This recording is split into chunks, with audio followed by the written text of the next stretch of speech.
ఒక్క చిన్న మార్పు ఒక బిజినెస్ ఫేట్ని మార్చేయగలదా? ఏమో, డౌట్ రావచ్చు.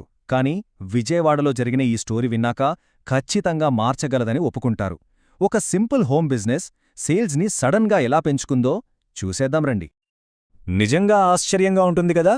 జస్ట్ ప్యాకేజింగ్ మార్చారు అంతే, కాని సేల్స్ మాత్రం అస్సలాగలేదు, ఒక రేంజ్లో పెరిగాయి. ఇంత చిన్న చేంజ్ అంత పెద్ద రిజల్ట్ని ఎలా ఇచ్చింది? దాని వెనకున్న అసలు మ్యాటరేంటో తెలుసుకుందాం పదండి. సరే, ముందుగా అసలు కథలోకి వెళ్దాం.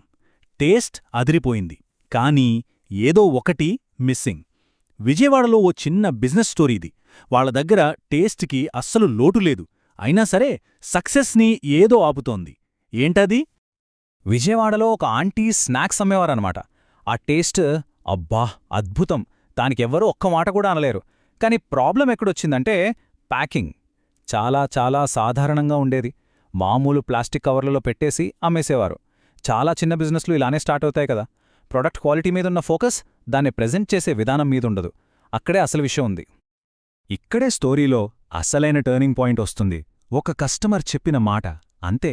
ఆ ఒక్క మాట ఆ బిజినెస్ డైరెక్షన్నే మార్చేసింది. అందుకే అంటారు కదా, బెస్ట్ ఐడియాలు ఒక్కోసారి మన కస్టమర్ల దగ్గరనుంచే వస్తాయని. ఆ కస్టమర్ అన్నది చాలా సింపుల్ విషయం. అమ్మా, ఈ ప్యాకెట్ ఇంకొంచెం అట్రాక్టివ్గా ఉంటే గిఫ్ట్గా ఇవ్వడానికి కూడా బావుంటుంది కదా అని. వినడానికిది మామూలు సలహాలాగే ఉండొచ్చు, కానీది సలహా కాదు, అదొక $1 బిలియన్ ఐడియా. ఒక్క మాటతో వాళ్ళ ప్రొడక్ట్కి కంప్లీట్గా ఓ కొత్త మార్కెట్ ఓపెన్ అయిపోయింది. ఇక చూడండి అసలు మ్యాజిక్. ఆర్డర్ లేకంగా 3 రెట్లు పెరిగాయి. ఆ ఒక్క మాట ఆమె ఆలోచించే విధానాన్నే మార్చేసింది. వెంటనే యాక్షన్లోకి దిగారు. మరి రిజల్ట్ ఊహించలేదు. కొన్ని వారాల్లోనే ఒక అద్భుతం జరిగింది. ఆమె చేసిన మార్పు ఇదే, చాలా సింపుల్. మామూలు ప్లాస్టిక్ కవర్లు తీసేసి గిఫ్ట్గా ఇచ్చేందుకు వీలుగా ఉండే అట్రాక్టివ్ ప్యాకెట్లను తెచ్చారు, అంతే. చూడండి, ఒక సింపుల్ ప్రొడక్ట్ని ఒక ఎక్స్పీరియన్స్గా ఎలా మార్చవచ్చో చెప్పడానికి ఇది పర్ఫెక్ట్ ఎగ్జాంపుల్. మరి రిజల్ట్ ఏంతో తెలుసా? ఆర్డర్లు 3 రెట్లు పెరిగాయి, 3x. తమాషా కాదు, ఇది జరగడానికి ఏళ్ళో నెలలో పట్టలేదు, జస్ట్ కొన్ని వారాల్లోనే. ఆలోచించండి, ఒక చిన్న మార్పు ఎంత పెద్ద ఇంపాక్ట్ క్రియేట్ చేసిందో. ఓకే, స్టోరీ సూపర్, సేల్స్ పెరిగాయి, అంతా బావుంది. కానీ అసలు పాయింట్ ఏంటి? ఇది ఎందుకు వర్కౌట్ అయింది? జస్ట్ ప్యాకింగ్ మారితే జనాల మైండ్సెట్ ఎలా మారుతుంది? దీని వెనుకున్న సైకాలజీ ఏంటో ఇప్పుడు చూద్దాం. ఒక్కసారి ఆలోచించండి. లోపలున్న స్నాక్స్ అవే, టేస్ట్ కూడా అదే. మరి పైనున్న కవర్ మారనంత మాత్రాన ఇంత డిఫరెన్స్ ఎలా వచ్చింది? సమాధానం ఒక్కటే, మాట ప్రెజెంటేషన్. ప్రెజెంటేషన్ అంటే జస్ట్ పైకి కనిపించే లుక్ కాదు. అది క్వాలిటీకి, మనం తీసుకునే కేర్కి, నమ్మకానికి ఒక డైరెక్ట్ సిగ్నల్. ఒక కస్టమర్ మన ప్రోడక్ట్ని టేస్ట్ చేసే ముందే దాని ప్యాకింగ్ చూసి ఒక ఒపీనియన్కొచ్చేస్తారు.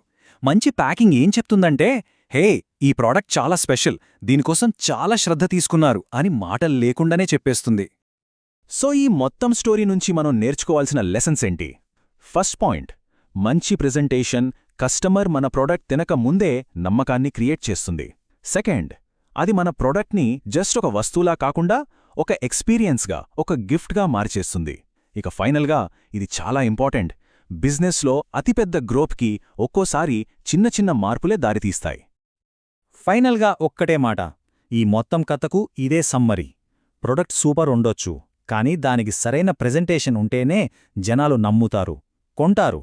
సో ఇప్పుడు ఆలోచించాల్సిన విషయం ఏంటంటే, మనం చేసే పనిలో, మన బిజినెస్లో ఇలాంటి ఒక చిన్న మార్పు చేసి పెద్ద రిజల్ట్ సాధించే ఆ ఒక్క అవకాశం ఎక్కడుంది? ఆలోచించండి.